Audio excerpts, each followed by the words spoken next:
नमस्कार दोस्तों, मैं शिवम सर आप सभी का the star science academy by Shivam sir जो कि biology class 12th chapter number first है। आज हमारा वीडियो दूसरा है यानी पार्ट 2 है। हमने फर्स्ट चैप्टर लिया है पुष्पी पौधों में लैंगिक जनन, ठीक है, यानी sexual reproduction in flowering plant. ठीक है, तो फ्लावरिंग प्लांट क्या होता है, पुष्पी पौधे में क्या क्या भाग होते हैं, हमें क्या क्या इस चैप्टर के अंतर्गत पढ़ना पड़ेगा, एक एक टॉपिक हम अच्छे से डिस्कस करते चलेंगे। और हम आप सभी को बता दें कि आप लोग जब ये वीडियो देख रहे हो तो कॉपी पेन लेके बैठ जाइए, क्योंकि हमारे साथ आप नोट्स भी अपना बनाते चलिएगा। आपको कहीं कोचिंग वगैरह कहीं आपको मतलब ऐसा हम इसमें ऐसे ऐसे आपको नोट्स बता देंगे, नोट्स लिखवा देंगे, आपको कहीं और जाने की जरूरत ही नहीं पड़ेगी। ठीक है, तो आप लोगों से निवेदन है कि आप लोग कॉपी पेन निकाल कर हमारे साथ नोट्स जो है उसको बनाते चलिएगा। तो हमने यहाँ पे लिखा है, ठीक है, आप इसका स्क्रीनशॉट लेना चाहते हो तो ले लो, ठीक है, और हम इसको समझाएंगे अच्छे से।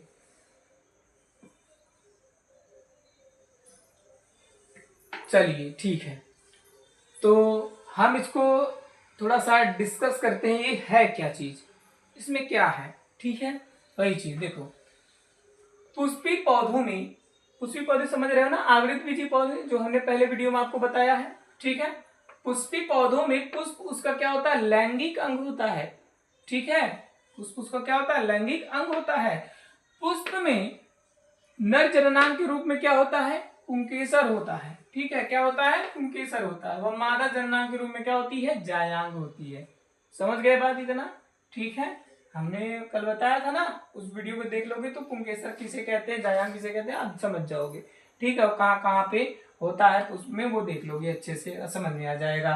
फिर आगे देखो, जायांग व पुंकेसर के अंदर क्या होता है, अर्धसूत्री विभाजन होता है, यानी मियोसिस डिवीजन होता है यहाँ पे।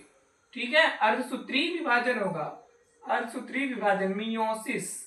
ठीक, मियोसिस डिवीजन, समझ में आया, मियोसिस डिवीजन होता है या अर्धसूत्री विभाजन होता है। अब जब पुंकेसर व जायांग के अंदर क्या होता है, अर्धसूत्री विभाजन होगा, तब क्या बनेगा, लघु बीजाणु। किसके अंदर, पुंकेसर के अंदर। और महाबीजाणु किसके अंदर बनेगा, जायांग के अंदर बनेगा। समझ में आया नहीं आया, यानी जब जायांग व पुंकेसर में अर्धसूत्री विभाजन होगा तो पुंकेसर के अंदर क्या बनेगा, परागकण बनेंगे, यानी पोलन ग्रीन, या जिसको क्या कहते हैं, लघु बीजाणु या माइक्रोस्पोर। समझ में आया।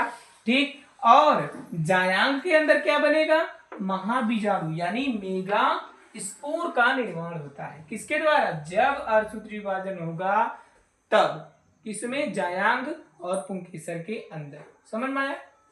आगे देखो, पराग कणों से क्या होता है, नर युग्मकोद्भिद अवस्था, और क्या होता है, महाबीजाणु से मादा युग्मकोद्भिद अवस्था का निर्माण होता है। जब परागकण बन जाएगा तो परागकण से कौन सा अवस्था होगा, मादा युग्मकोद्भिद यानी मेल गैमेटोफाइट, और महाबीजाणु से क्या होगा, मादा युग्मकोद्भिद यानी फीमेल गैमेटोफाइट का क्या होगा, निर्माण होगा। अब जब ये मादा युग्मकोद्भिद और नर युग्मकोद्भिद का निर्माण हो गया तो क्या बनेंगे, नर युग्मक का निर्माण होगा। यानी किसके अंदर, अगर नर युग्मक यानी नर युग्मकोद्भिद हुआ तो नर युग्मक बनेगा, मादा युग्मकोद्भिद हुआ तो मादा युग्मक का निर्माण होगा। समझ में आया, मादा युग्मक का निर्माण होगा, मादा युग्मक का निर्माण होगा या एक सेल जिसे कहते हैं। समझ में आया। ठीक है, आगे कह रहा है कि नर युग्मक व मादा युग्मक के संलयन से, ठीक है, नर युग्मक व मादा युग्मक के संलयन से क्या बनता है, क्या बनता है, जाइगोट बनता है, यानी युग्मनज बनता है। ठीक है, युग्मनज बनता है। और इस अवस्था को, यानी जब नर युग्मक और मादा युग्मक आपस में संलयित होते हैं तो इस अवस्था को निषेचन या फर्टिलाइजेशन कहा जाता है। समझ में आया।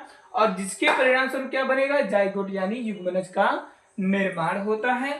ठीक है, जो आगे चल के भ्रूण बनता है, यानी जब युग्मनज ग्रोथ करेगा, विकास करेगा, तो किसमें बदल जाएगा, भ्रूण में बदल जाएगा। और भ्रूण जब ग्रोथ करेगी तो किसमें बदल जाएगी, वो बीज में। ठीक है, बीज में। अब जब बीज को हम बोते हैं तो नया पौधा हमारा उत्पन्न हो जाता है। यही चीजें हैं इसमें। समझ में आया। और ये सभी चीजें एक फ्लावर में या एक प्लांट में ये सभी चीजें कितने घटनाओं में पूरा होती है? 3 घटनाओं में पूर्ण होती है। ठीक है, 3 घटनाओं में पूर्ण होती है, जिसे क्या कहते हैं, हम यहाँ पे लिख रहे हैं, जिसे क्या कहते हैं? निषेचन पूर्व घटना। निषेचन पूर्व घटना। ठीक है, निषेचन पूर्व घटना। दूसरा है निषेचन, दूसरा है निषेचन, और तीसरा है निषेचन पश्च घटना। ठीक है, निषेचन पश्च घटना। समझ में आया? अब यही तीनों चीजें हम पूरी डीपली से पढ़ेंगे। हम आपको बता दें ऐसे कि निषेचन पूर्व घटना किसे कहते हैं, निषेचन किसे कहते हैं, और निषेचन पश्च घटना किसे कहते हैं। ऐसे ही समझ लेना। निषेचन पूर्व घटना यानी निषेचन के पहले वाली घटना। ठीक, निषेचन नहीं हुआ है उसके पहले वाली घटना। जैसे क्या? युग्मकोद्भिद अवस्था जब हो रहा है। ठीक है, युग्मकोद्भिद अवस्था होगा तभी ना एक तरीके से नर युग्मक और मादा युग्मक का निर्माण होगा। समझ में नहीं आया?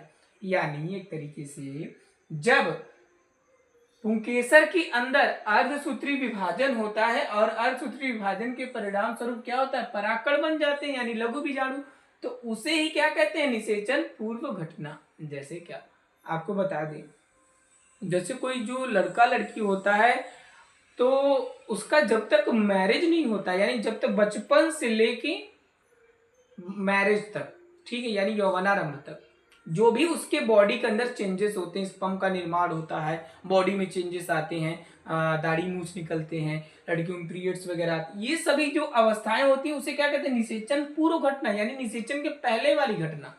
समझ में नहीं आया? ठीक, तो वही चीज है, यानी जब पुंकेसर के अंदर क्या बन रहा है? पराकड़ यानी लघु बीजाणु। ठीक है, तो उसे ही क्या कहेंगे? निषेचन पूर्व घटना। चाहे पराकड़ बने और चाहे महाबीजाणु बने, समझ में आया? तो उसे क्या कहेंगे? निषेचन पूर्व घटना, यानी निषेचन के पहले वाली घटना को निषेचन पूर्व घटना कहते हैं। समझ में आया? और निषेचन किसे कहते हैं आपको हम बता दिए, जब एक नर युग्मक, ठीक, प्लस एक मादा युग्मक आपस में जब संलयित होते हैं तो उसे क्या कहते हैं? उसे निषेचन कहते हैं। समझ में आया?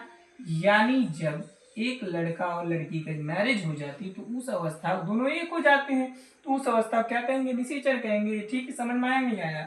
ऐसे, ठीक, यानी जब एक नर युग्मक और मादा युग्मक आपस में संलयित होते हैं, मिलते हैं, ठीक, उसे क्या कहते हैं? निषेचन। अब निषेचन पश्च घटना, निषेचन पश्च घटना यानी निषेचन के बाद वाली घटना। ठीक है, अब निषेचन के बाद वाली घटना क्या कहेंगे? निषेचन पश्च घटना। समझ में आया? जैसे क्या? निषेचन पश्च घटना किसे कहेंगे? जैसे कोई फ्लावर है, फूल गया, उसमें निषेचन भी हो गया, ठीक है, नर युग्मक मादा युग्मक मिल गए आपस में, तो उसके परिणाम स्वरूप क्या बन रहा है? यहाँ पे हमने आपको बताया ना, जाइगोट बन रहा है। ठीक है, जाइगोट बन रहा है, युग्मनज बना, युग्मनज से भ्रूण बना, भ्रूण से क्या बनेगा? बीज, बीज से नया पौधा। समझ में आ नहीं है? इसे ही क्या कहेंगे? निषेचन पश्च घटना। समझ में आया? इसे क्या कहेंगे? निषेचन पश्च घटना, यानी जब फ्लावर के अंदर क्या बन जाए? जाइगोट बन जाए, या जाइगोट से भ्रूण ही बनेगा, भ्रूण से बीज, बीज से नए पौधे का विकास होगा, उसे क्या कहेंगे? निषेचन पश्च घटना। समझ में आया बात? ठीक, यही चीजें हैं। एक एक लाइन में अगर इनको लिखना चाहते हो तो आप लिख सकते हो। निषेचन पूर्व घटना हम क्या पढ़ेंगे? एक तरीके से पुंकेसर के अंदर कैसे परागकण का निर्माण हो रहा है, ठीक, कैसे पराग कोष का निर्माण हो रहा है, कैसे पुतंतु का निर्माण हो रहा है, पराग कोष के अंदर परागकण का निर्माण कैसे हो रहा है, वो सभी चीजें पढ़ेंगे। फिर उसके बाद क्या पढ़ेंगे कि बीजांड अंडाशय यानी जायांग के अंदर कैसे वर्तिकाग्र, वर्तिका और अंडाशय के अंदर कैसे बीजांड का निर्माण हो रहा है। समझ में आया? वही सब चीजें हम इसमें पढ़ेंगे। किसके अंतर्गत? निषेचन पूर्व घटना के अंतर्गत। समझ में आया? और निषेचन में क्या पढ़ेंगे कि जब आप जैसे दोहरा निषेचन, द्विबार निषेचन, जैसे जब नर युग्मक और मादा युग्मक आपस में संलयित होते हैं उसे क्या कहेंगे? निषेचन, यानी वही निषेचन पढ़ेंगे। फिर उसके बाद आएगा टॉपिक आपका निषेचन पश्च घटना। निषेचन पश्च घटना बहुत बड़ी टॉपिक है, इसमें बहुभ्रूणता, निषेक फलन, निषेक जनन, बहुत सारी चीजें हैं। ठीक है, यानी निषेचन के बाद वाली घटना कि कैसे युग्मनज का निर्माण हो रहा है, फिर युग्मनज से कैसे भ्रूण बन जा रहा है, भ्रूण से कैसे बीज बन जा रहा है, बीज से नया पौधा कैसे बन जा रहा है, तो ये सब चीजें पढ़ेंगे। समझ में आया? ठीक है, अब नेक्स्ट टॉपिक देखते हैं हम यहाँ पे।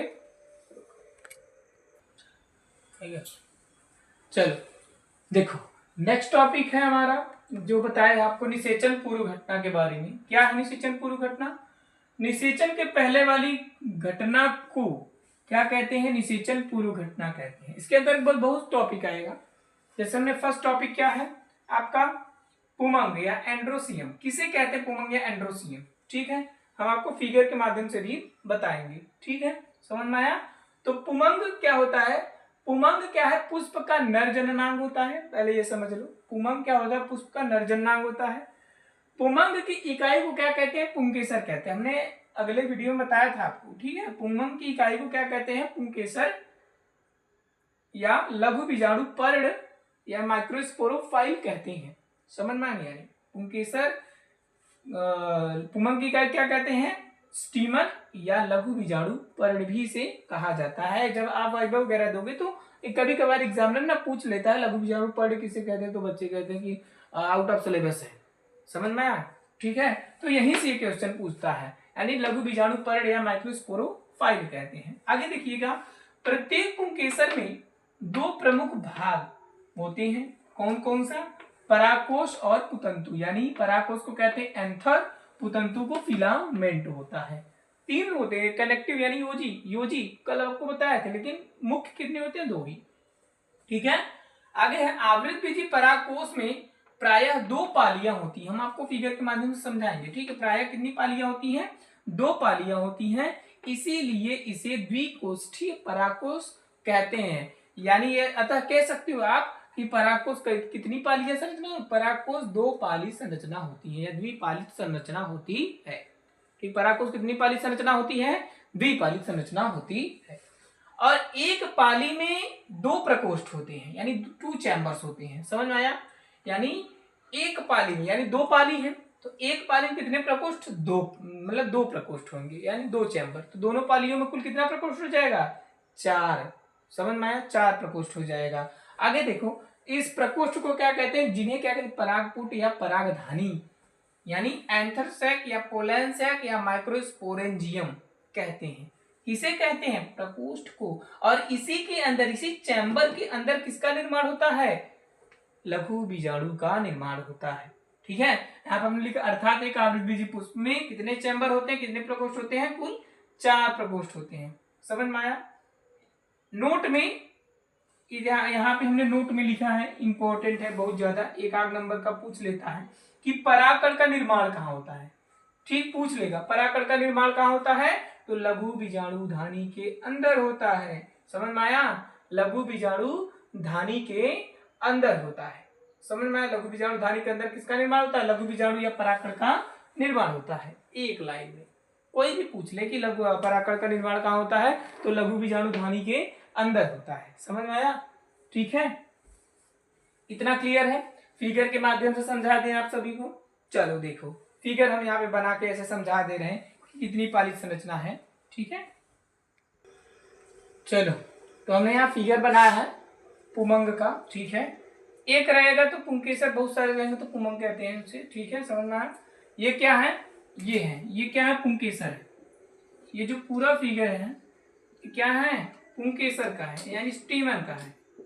ठीक है, पुंकेसर का है। समझ में आया? ये हो गया इसका एंथर, ये हो गया फिलामेंट। ठीक है, यानी ये परागकोश और पुतंतु। इस परागकोश को जब हम बीच से काटते हैं ऐसा, हमने बताया ना परागकोश का कितनी पाली संरचना होती है? द्विपाली संरचना, एक पाली दो पाली। समझ में आया? और एक पाली में कितने प्रकोष्ठ? 2 प्रकोष्ठ। तो दोनों पालियों में कुल कितना? 4। यानी ये कितनी पाली संरचना है? 2 पाली। और एक पाली में कितना प्रकोष्ठ हम बताए अभी आपको कि 2 प्रकोष्ठ होता है। समझ में आया? 2 प्रकोष्ठ होता है। समझ में आया? तो दोनों पालियों में कुल कितना हो जाएगा? दोनों पालियों में कुल, दूसरे पाली में 2 होगा तो 2 2 4 हो जाएगा, यानी कुल 4 प्रकोष्ठ हो जाएगा। यहाँ पे देखो 4 प्रकोष्ठ दिख रहा है, 1 2 3 4। समझ में आया? यानी द्विपाली संरचना, 1 पाली और 2 पाली। समझ में आया? यानी 1 पाली ये पूरा हो गई और ये पूरा द्विपाली संरचना। समझ में आया नहीं आया? तो देखो वही चीज है, यानी जब हम परागकोश को बीच से काटते हैं, परागकोश को बीच से जब काटोगे तो ऐसी संरचना दिखेगी।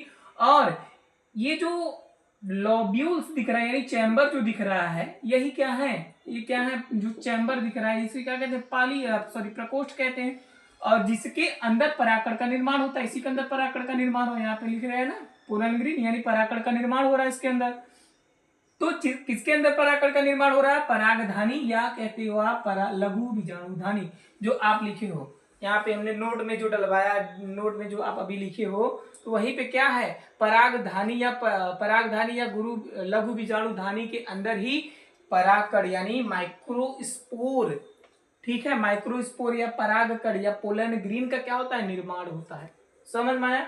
ठीक है, तो आपको जब पुमंग पूछे, ठीक है, तो आपको जो हम अभी लिखवाए वो, उसके बाद ये दोनों डायग्राम आपको वहां पे मतलब कॉपी में लिखना है, तब जाके एग्जामिनर आपको पूरा नंबर देगा। समझ में आया? ये टॉपिक इंपॉर्टेंट है, कभी कभार पूछ सकता है, ठीक है, तो आप लोग इसको नजरअंदाज मत करिएगा, इसको अच्छे से कवर कर लीजिए। जहां नहीं समझ में आया आप कमेंट बॉक्स में कमेंट कर दीजिएगा, हम बता देंगे, ठीक है। तो अब नेक्स्ट टॉपिक जो है हम उसकी तरफ बढ़ते हैं कि इसके अंदर परागकण का निर्माण कैसे हो रहा है, समझ, यानी कैसे होता है, किस प्रक्रिया के द्वारा। हमने बताया ना इसके अंदर कौन सी प्रक्रिया चलेगी? नर युग्मकोद्भिद प्रक्रिया चलेगी, या पू बीजाणु जनन जिसे कहते हैं, या लघु बीजाणु जनन, ठीक है, यानी लघु बीजाणु जनन यानी माइक्रोस्पोरोजिनेसिस, यानी माइक्रोस्पोर का निर्माण कैसे हो रहा है, या पोलन ग्रीन का निर्माण कैसे होगा, कौन कौन सी कोशिकाएं होंगी, कौन सा विभाजन होगा, समझ में, इन्हीं सब के द्वारा क्या कैसे बनता है इसके अंदर परागकण, वही सब चीजें हम यहाँ पे देखेंगे।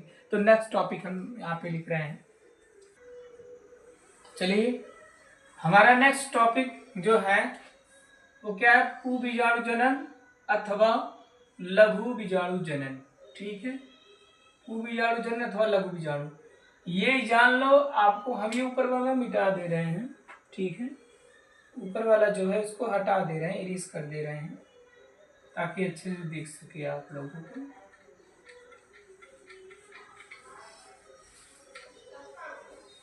चलो, तो पू बीजाणु जनन या लघु बीजाणु जनन, जिसको माइक्रोस्पोरोजिनेसिस, ये आपको बता दें कि बहुत इंपॉर्टेंट है, यहाँ पे स्टार बना लो, ये बहुत इंपॉर्टेंट है, वेरी इंपॉर्टेंट, ठीक है, वेरी इंपॉर्टेंट क्वेश्चन है, समझ में आया?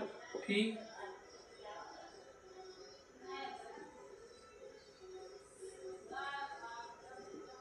बहुत इंपॉर्टेंट है, बहुत जरूरी है, बहुत महत्व है ये क्वेश्चन का। देखिएगा, पू बीजाणु जनन अथवा लघु बीजाणु जनन क्या है, ये बहुत बड़ी टॉपिक है, हम आपको बहुत अच्छे से समझाने की कोशिश करेंगे, ठीक है। जब भी आगे ये लॉन्ग में आएगा, माइक्रोस्पोरोजिनेसिस यानी एक तरीके से परागकण का फॉर्मेशन कैसे होता है, कैसे बनता है, कौन कौन सा डिवीजन के द्वारा। देखो, परागकण, एक लाइन में देखो, परिभाषा अगर कोई पूछे तो एक लाइन बता देना आपको, परागकोश तथा परागकणों के निर्माण की प्रक्रिया को लघु बीजाणु जनन या पू बीजाणु जनन कहते हैं, ठीक है, समझ में आया? ठीक है, यानी परागकोश तथा परागकण, यानी परागकोश बन जाए और परागकोश के अंदर जब परागकण का निर्माण हो जाए, उन्हीं दोनों प्रक्रिया को लघु बीजाणु जनन या पू बीजाणु जनन कहेंगे। समझ में आया? अगर आप एग्जाम में इतना भी लिख दोगे, दो ही लाइन ना, तो एग्जामिनर समझ जाए कि लड़का पढ़ा है, ठीक है। तो इसको ध्यान में रखिएगा, परागकोश तथा परागकणों के निर्माण की प्रक्रिया क्या कहते हैं? लघु बीजाणु जनन या पू बीजाणु जनन कहते हैं। कैसे? देखो, नवीन परागकोश, यानी जब नया परागकोश, हमने फिगर बनाया आपको दिखाया, नवीन परागकोश एक समान विभज्य ऊतकी यानी मेरिस्टेमिक सेल्स, यानी विभज्य ऊतकी कोशिकाएं किसे कहते हैं? यानी जिसमें विभाजन की क्षमता होती है, जिस कोशिका में विभाजन की क्षमता होती है, जिस टिश्यू में, जिस ऊतक में विभाजन की क्षमता, उसे क्या कहते हैं? विभज्य ऊतकी कहते हैं, विभज्य ऊतक कहते हैं। समझ में आया? यानी जो नवीन परागकोश है वो किससे बना होता है? विभज्य ऊतकी कोशिकाओं से बना होता है, और बनकर एक अंडाकार समूह बनाता है, ठीक है, एक जैसी संरचना बनाती है, अंडे की जैसा संरचना बनाती है, और वो बाह्य स्तर यानी एपिडर्मिस द्वारा घिरा होता है। कौन? जो विभज्य ऊतकी कोशिका बनाया, कैसा? अंडाकार जो कोशिका बनाया, वो किसके द्वारा? बाह्य स्तर यानी एपिडर्मिस द्वारा घिरा होता है। यह अंडाकार समूह क्या करेगा? विकास करेगा धीरे धीरे, ठीक है। यह अंडाकार समूह धीरे धीरे विकास करके दो पालियों वाला हो जाता है, ठीक है, कितनी पाली वाला? दो पालियों वाला हो जाता है, और उसके बीच में एक वाहिनी ऊतक बन जाता है। जैसे हम आपको बताया ना, ये ऐसे फिगर बनाए थे, आपको कुछ याद आ रहा है? अभी हम पीछे ही, ठीक, ऐसा था, ठीक, ये है, तो इसके बीच में क्या बन जाता है, एक वाहिनी ऊतक बन जाता है जो बाद में संवहन बंडल की तरह कार्य करता है। संवहन बंडल यानी वेस्कुलर बंडल्स ना, वेसिकुलर बंडल यानी एक तरीके से जितना खाद्य सामग्री होता है, न्यूट्रिशन होता है, यही पे पहुंच जाता है। यही समझ में आया नहीं यानी, और उसके बीच में क्या बन जाता है, वाहिनी ऊतक बन जाता है जो बाद में एक संवहन बंडल की तरह कार्य करता है या बंडल का निर्माण करता है। समझ में आया? आगे देखो, पैराग्राफ चेंज कर दीजिएगा, यहाँ से पैराग्राफ चेंज कर दीजिएगा। ठीक है, आपको बस यहाँ से पैराग्राफ चाहिए, मतलब कैसे होता है देखो। परागधानी के विकास के समय, परागधानी किसके अंदर, परागधानी यानी जब ये बन रहा होता है, परागधानी के अंदर ही परागकण का निर्माण होता है ना। जब परागधानी विकास कर रहा होता है उसके समय, परागधानी के भी कह रहा है ना, परागधानी के विकास के समय नवीन पराग कोष के प्रत्येक पाली के कोनों पर नया पराग कोष बना है, और इसके हर कोनों पर क्या होता है, हर कोनों पर बाह्य स्तर के नीचे, किसके नीचे, बाह्य स्तर, यहाँ पे लिखिए एपिडर्मिस के नीचे घेरा होता है ना अंडाकार समूह, तो वही कह रहा है नवीन पराग कोष के बाह्य स्तर के नीचे ना, प्रत्येक कोनों पर बाह्य स्तर के नीचे कुछ क्या होती है, अध स्तर यानी हाइपोडर्मल सेल होती है। ठीक है, हाइपोडर्मल सेल होती है यानी अध स्तरीय कोशिकाएं होती हैं जो आकार में क्या हो जाती हैं, बड़ी हो जाती हैं। ठीक, जो आकार में बड़ी हो जाती है। अब जब ये बड़ी हो जाएंगी तो इनका जीव द्रव्य कैसा होगा, गाढ़ा, साइटोप्लाज्म कैसा होगा, गाढ़ा हो जाएगा, और जब गाढ़ा हो जाएगा तो केंद्रक उसमें क्या, बड़ा और स्पष्ट रूप से दिखाई देने लगेगा कि भैया कितना केंद्रक है। समझ में आया? और इन कोशिकाओं को प्रप्रसू या आर्चिस्पोरल सेल कहते हैं। समझ में नहीं है, किसे कहते हैं, जब कौन कोशिका, अध स्तरीय कोशिका आकार में जब बड़ी होती है। समझ में आया? जब अध स्तरीय कोशिका जो होती है वो आकार में बड़ी हो जाती है तो उनका जीव द्रव्य गाढ़ा हो जाएगा। ठीक, अब जब जीव द्रव्य गाढ़ा होगा तो उसमें जितने केंद्रक है वो स्पष्ट रूप से दिखाई देने लगेंगे, और इसे क्या कहेंगे, प्रप्रसू कोशिका। अगर ये समझ गए आप, प्रप्रसू कोशिका, यही आगे चल के एक तरीके से परागकण के फॉर्मेशन के लिए जिम्मेदार होता है। मेन यही है, प्रप्रसू कोशिका क्या करती है, विभाजन करती है, और विभाजन से क्या करता है, आगे चल के एक नए परागकण का निर्माण हो जाता है। आगे हम लिखवा रहे हैं इसके आगे, ठीक है, इसके आगे लिखवा रहे हैं, इतना आप लोग स्क्रीनशॉट ले लो पहले। ठीक है, इसके आगे हम लिखवा रहे हैं, हो गया, चलो ठीक है। अब इसके आगे से आप लोग लिखिएगा टॉपिक, यानी मतलब टॉपिक नहीं है, इसी में है, ये बहुत बड़ी टॉपिक है, बताया ना, ये बहुत बड़ी टॉपिक है। यहाँ बोर्ड में जगह कम है इसलिए हम इतना ही लिख पाए इसमें, तो इसके आगे से आप लिखिएगा, कहां से, यानी आर्चिस्पोरल सेल कहते हैं, यानी प्रप्रसू कोशिका का निर्माण हो गया, इसके आगे से आप लोग लिखिएगा। ठीक है, चलो चलो, तो आगे देखो, प्रप्रसू कोशिका किसे कहते हैं, जब अधस्तरी कोशिका आकार में बड़ी हो गई थी। ठीक, तो जब आकार में बड़ी हो जाती है तो उसका जीव द्रव्य गाढ़ा तथा केंद्र स्पष्ट दिखाई देने लगता है, उसे क्या कह रहे थे हम लोग, प्रप्रसू कोशिका। अब प्रप्रसू क्या करती है, प्रत्येक प्रप्रसू कोशिका यानी जितना भी प्रप्रसू कोशिका है वो क्या करेगा, एक परितः विभाजन द्वारा विभाजित होकर एक बाह्य प्राथमिक भित्ति, इसको बहुत जरूरी है ये, बाह्य प्राथमिक भित्तीय कोशिका, ठीक है, यानी प्राइमरी पेरिटल सेल। ठीक है, ये बहुत जरूरी है, प्राइमरी पेरिटल सेल, तथा दूसरा भीतरी पूबीजाणु जनन कोशिका। ठीक, ये दोनों, यही दो कोशिका बनती है। समझ में आया? यानी परागकण के फॉर्मेशन में यही दोनों कोशिका जिम्मेदार है। और कौन बनाता है, प्रप्रसू कोशिका। जब प्रप्रसू कोशिका में विभाजन होगा तो वो दो प्रकार की सेल बनाएगी, कोशिका बनाएगी, जिसे क्या कहते हैं, बाह्य प्राथमिक भित्तीय कोशिका और आंतरिक पूबीजाणु जनन कोशिका या भीतरी पूबीजाणु जनन कोशिका बनाएगी।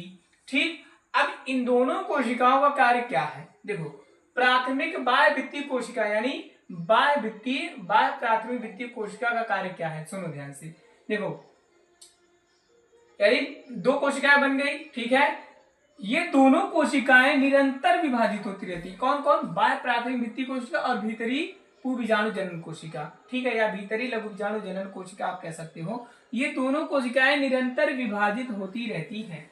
ठीक है, समझ में आया? अब यहाँ से बाह्य प्राथमिक भित्ति देखो, बाह्य प्राथमिक भित्ति, ठीक है, यानी एक तरीके से यहाँ पे हमने लिखे बाह्य लिख दीजिए, बाह्य प्राथमिक भित्तीय कोशिका क्या करती है, 3 से 5 भित्ति स्तर बनाती है। ठीक है, कितना स्तर, 3 से 5, 1 2 3 4 5 ऐसे बनाएगी स्तर, लेयर। ठीक है, समझ में आया, 5 भित्ति स्तर बनाती है। इनमें से बाह्य स्तर के नीचे वाली परत क्या हो जाती है, मोटी हो जाती है। कौन, बाह्य स्तर, ये दिख रहा है ना, ये क्या है, बाह्य स्तर। तो इसके नीचे वाली परत यही हुई ना, तो ये क्या हो जाएगी, मोटी हो जाएगी। ये क्या हो जाएगी, ये मोटी हो जाएगी। समझ में, ये कौन सा स्तर है, बाह्य स्तर। ठीक, ये समझो क्या है, बाह्य स्तर। तो उसके नीचे वाली परत कैसी हो जाएगी, मोटी। और जहां पर ये पतली रहती है ना, वही स्थान क्या कहलाता है, रंध्रक कहलाता है। वही स्थान क्या कहलाता है, रंध्रक कहलाता है। यहाँ पे लिखे भी हैं, देखो, इनमें से बाह्य स्तर के नीचे वाली परत प्राय मोटी हो जाती है। इस परत को अंतः स्तर या एंडोथीसियम कहते हैं। किसे, जो मोटी हो गई परत। ठीक है, यानी इनमें से बाह्य स्तर के नीचे वाली परत मोटी हो जाती है और इस परत को अंतः स्तर या एंडोथीसियम कहा जाता है। तो चलो देखो भाई, कुछ दिक्कत आ गई थी इसलिए बीच में रुकना पड़ा। तो हमने कहा कि जो इनमें से बाह्य स्तर के नीचे वाली परत क्या हो जाती है, मोटी हो जाती है, और जहां, जिसे क्या कहते हैं, अंतः स्तर या एंडोथीसियम। और जहां पर एंडोथीसियम या अंतः स्तर पतली रह जाती है, वह स्थान क्या कहलाता है, रंध्रक कहलाता है। ठीक है, आगे है अंतः स्तर से नीचे वाली यानी 1 से 3 परत की कोशिकाएं। ठीक है, यानी 1 से 3 परत की कोशिकाएं, मध्य स्तर व सबसे नीचे वाली परत क्या कहलाती है, टेपिटम। यानी 1 से 3 वाली जो परत है, ठीक है, यानी 1 2 3 ये वाली जो परत है, इन्हें क्या कहेंगे, मध्य स्तर। और सबसे नीचे वाली परत को क्या कहेंगे, टेपिटम कहते हैं, यानी टेपिटम बनाती है। समझ में आया, टेपिटम पूछा गया क्वेश्चन है आपके बोर्ड एग्जाम में। ठीक है, तो टेपिटम क्या है, देख लो। मध्य स्तर क्या होता है, शीघ्र ही नष्ट हो जाते हैं। यानी मध्य स्तर जो है, ठीक है, 1 से 3 परत वाली जो है, वो क्या हो जाएगी, नष्ट हो जाएंगी, जो लघु बीजाणु के पोषण में सहायता करती हैं, सहायक होती हैं। ठीक है, यानी मध्य स्तर क्या होगा, नष्ट हो जाएगा और वो क्या करेगा, लघु बीजाणु को पोषण देने का कार्य करेगा। फिर आगे देखो, टेपिटम की कोशिकाएं सघन जीव द्रव्य से भरी होती है। जैसे टेपिटम की कोशिका है ना, ठीक, ये टेपिटम कोशिका, इसमें क्या होगा, भरपूर मात्रा में या बहुत ज्यादा मात्रा में क्या होगा, जीव द्रव्य यानी साइटोप्लाज्म होगा। वह 1 से अधिक केंद्रक युक्त होते हैं। ये कैसे होते हैं, 1 से अधिक केंद्रक होते हैं। जैसे ये केंद्रक है सभी, ठीक है, 1 से क्या होंगे, अधिक केंद्रक होती हैं इसमें। इसका मेन कार्य क्या होता है, ये भी टेपिटम के विकासशील परागकणों को पोषण देने का कार्य करता है। यानी टेपिटम क्या करता है, विकासशील परागकणों को पोषण देने का कार्य करता है। यानी जब परागकण विकास कर रहा होता है, उसको उसके पोषण के लिए उसको क्या चाहिए, ऊर्जा चाहिए। अब ऊर्जा कौन देता है, इसको टेपिटम देता है। समझ में आया बात। इसके आगे ये हो गई आपकी कौन सी कोशिका थी, बाह्य प्राथमिक भित्तीय कोशिका। ये यहां तक हो गई, 5 लेयर बनाई, 5 लेयर क्लियर अच्छे से हो गया होगा। नहीं हुआ है तो एक बार आप पढ़ लीजिएगा नोट बना के, आपको एकदम क्लियर हो जाएगा। अब हम बात करेंगे भीतरी पुबीजाणु जनन कोशिका, भीतरी लघु बीजाणु जनन कोशिका। ठीक है, तो यहाँ पे हम देखते हैं अगली स्लाइड पे यही चीजें। चलिए देखिए, अब अगला मतलब जो पुबीजाणु जनन कोशिका था वही चीज, ठीक, बाह्य प्राथमिक भित्ति तो हो गया था। अब भीतरी पुबीजाणु जनन कोशिका, तो परागधानी के भित्ति के साथ ही साथ, ठीक है, साथ ही साथ प्राथमिक पुबीजाणु जनन कोशिकाएं 2 या 3 समसूत्री विभाजनों द्वारा विभाजित होकर, यानी पुबीजाणु जनन कोशिका क्या करता है, 2 या 3 बार समसूत्री विभाजन करता है और विभाजित होने के पश्चात क्या बनाएगा, अनेक लघु बीजाणु मात्र कोशिका, जिसको एमएमसी कहती हैं। ठीक है, यानी अनेक लघु बीजाणु मात्र कोशिका का निर्माण करता है। ठीक है, इनमें से क्या करेगा, कुछ नष्ट होकर लघु बीजाणु के पोषण में सहायक होते हैं। यानी जब बहुत सारा लघु बीजाणु मात्र कोशिका बन जाएगा तो सब तो एक्टिव नहीं रहेगा, कुछ नष्ट हो जाएंगे और जो नष्ट हो जाते हैं वो लघु बीजाणु के पोषण में सहायक होते हैं। ठीक है, आगे देखो, तथा कुछ गोलाकार होकर क्रियात्मक लघु बीजाणु मात्र कोशिका, यानी जिसको एमएमसी यानी माइक्रोस्पोर ऑफ मदर सेल कहते हैं। ठीक है, एमएमसी पूछा जाता है, एमएमसी का फुल फॉर्म क्या है, ठीक है, माइक्रोस्पोर ऑफ मदर सेल की तरह कार्य करती हैं। ठीक है, आगे है क्रियात्मक लघु बीजाणु मात्र कोशिका यानी जब एमएमसी बन गई, ठीक है, अभी क्रियात्मक लघु बीजाणु मात्र कोशिका एक अर्धसूत्री विभाजन द्वारा विभाजित हो करेगी, यानी एक अर्धसूत्री विभाजन करेगी। कौन? पहले देखो ये क्या करेगी, बीजाणु जनन कोशिका क्या की, समसूत्री विभाजन करी। कितनी बार? 2 या 3 बार, ठीक है। तो क्या बना? लघु बीजाणु मात्र कोशिका बना, ठीक है, लघु बीजाणु मात्र कोशिका बना, जिससे क्या होगा, कुछ नष्ट हो जाते हैं, कुछ एक्टिव रहती हैं, जो गोलाकार होकर किसकी तरह कार्य करने लगते हैं, माइक्रोस्पोर ऑफ मदर सेल की तरह कार्य करते रहते हैं, ठीक है। अब देखो क्रियात्मक लघु बीजाणु यानी जो सक्रिय वाले हैं, जो मर गए वो नहीं, जो सक्रिय है, यानी क्रियात्मक लघु बीजाणु मात्र कोशिका में क्या होगा, अर्धसूत्री विभाजन होगा। अब अर्धसूत्री विभाजन द्वारा विभाजित होकर क्या करेगा, 4 अगुणित लघु बीजाणु यानी माइक्रोस्पोर, ठीक, या लघु बीजाणु चतुष्क बनाती है, ठीक है, लघु बीजाणु चतुष्क बनाती है, ठीक है। अब अभी आपको बता देंगे चतुष्क क्या होते हैं, कितने प्रकार का, ठीक है, 4 प्रकार के अगुणित लघु बीजाणु या लघु बीजाणु चतुष्क बनाएंगी, ठीक है। आपको पूरा डायग्राम के माध्यम से हम अगली वीडियो में बता देंगे, एकदम अच्छे से समझा देंगे, क्योंकि ये वीडियो बहुत ज्यादा लंबा हो जाएगा, इसीलिए हम इसमें नहीं बताए। ये आपका टॉपिक पूरा समाप्त हो गया, यानी थ्योरी जो थी पू बीजाणु जनन या लघु बीजाणु जनन, ठीक है, वो जो था वो पूरी मतलब यहाँ तक है पूरा, और ये पूरी टॉपिक आपका समाप्त हो गया। बस रह गया है डायग्राम को समझा देंगे। उसके बाद जो चतुष्क बना चारों, ठीक है, चारों चतुष्क को हम एकदम डीपली कल यानी एक तरीके से अगले वीडियो में आपको पूरे अच्छे से समझा देंगे, ठीक है। तो हम आपसे बता दें कि अगर आप हमारे साथ नोट्स बनाओगे तो पूरी क्लास 12th की जो बायो है, क्लास 11th, क्लास 12th और 9th 10th की भी पूरी आपको थियरी सहित यानी नोट्स सहित आपको एकदम अच्छे से पूरा डीपली हम समझा देंगे, लिखवा भी देंगे। आप हमारे साथ नोट्स भी बना सकते हो, बोर्ड का पूरी अच्छे से तैयारी कर सकते हो आप, ठीक है। और भी अलग अलग एग्जाम का जो प्रिपरेशन होता है वो कर सकते हो। तो आप लोग हमारी चैनल को सब्सक्राइब एंड लाइक करिएगा और अपने दोस्तों तक शेयर कर दीजिएगा, ताकि देखो आप लोगों का सपोर्ट ही हमें आगे बढ़ाएगा और हमें प्रोत्साहित करेगा कि हम ऐसे वीडियो आप लोगों के लिए बनाएं फ्री ऑफ कॉस्ट, ठीक है। Thank you.